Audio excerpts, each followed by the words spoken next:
নমস্কার বন্ধুরা, কেমন আছেন সবাই?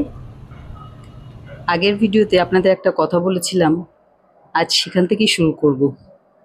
যে জীবনে সততার কোনো বিকল্প নেই। সৎ হওয়ার জন্য যে জিনিসটা সবার আগে আমরা পেয়ে থাকি সেটা হচ্ছে মানসিক শান্তি।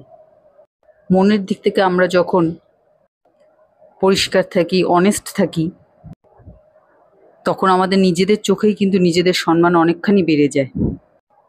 আর আমরা যদি নিজেরা নিজেদের সম্মান করতে না পারি, তখন অন্য লোক কি আমাদের সম্মান করবে? কখনোই করবে না। সামনেই করবে, পেছনে করবে না। পেছনে সমালোচনাই করবে।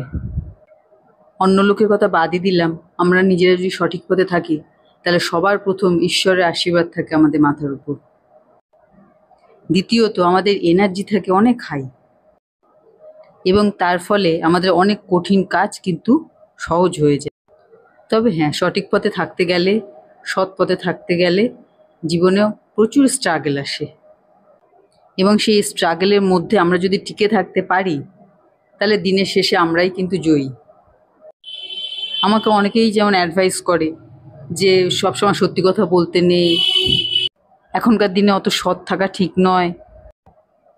কিন্তু আমার তাদের কথা অর্থহীন মনে হয়, কারণ আমার চারপাশে যেসব অসৎ লোককে দেখছি, তারা প্রথমত কেউ ভালো নেই, এবং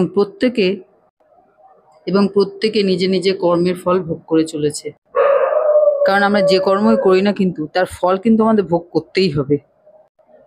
আজ নয় 5 বছর পরে, 5 বছর নয় 10 বছর পরে, বা এই জীবনে নয় পরের জীবনে, কিন্তু ভোগ আমাদের করতেই হবে। কোনো কাজই কিন্তু জীবনে ফেলা যায় না।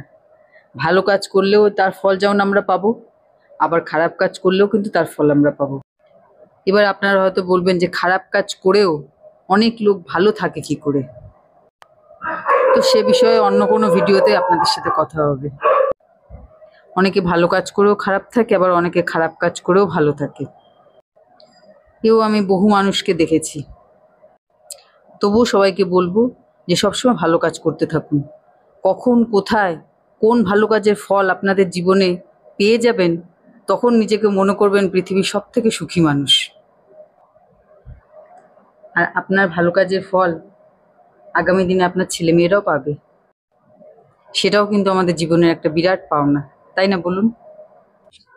আর আমাদের দেখেই তো আমাদের পরবর্তী জেনারেশন একটা সুস্থ সবল জীবন পাবে, জীবনের সঠিক পথ নির্বাচন করতে পারবে, সঠিক পথে অগ্রসর হতে পারবে। আর সবথেকে বড় কথা, ভালো থাকতে পারবে।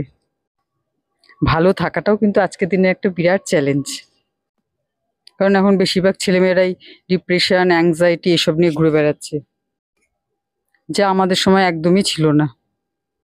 সেই জন্য সবাইকেই বলবো সবসময় ভালো কাজ করুন।